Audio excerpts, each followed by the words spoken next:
Hello friends, in the previous video we have discussed the memory representation of a binary tree using an array. In this video we will look at the representation using the linked method or using the linked list method.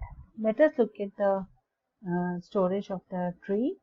So previous video content was like this, in which we have seen how the various nodes are stored in the binary tree.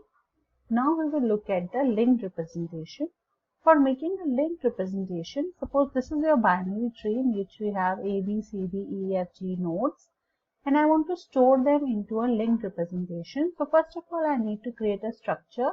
The structure is similar to like that we have in a linked list. So we have struct node, and in this we have a data part. This data part can be composite. It can consist of multiple fields, another structure. So like that, it can consist of multiple fields also. For simplicity, I have taken a simple single data element in the tree. Then we have two pointers, one pointer for the left child and the other pointer for the right child.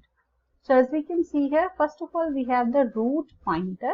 This contains the address of the first node. So address of the first node is 300, and in this we place the data member A, and further it has the L child and the R child, which are pointing towards the left child and the right child. These are pointers. So this pointer contains the address of B, and this pointer contains the address of C. Similarly, B has two allied fields. One is the L child and the R child. So this L child is going to point towards the D node, and similarly this R child is going to point towards the E node.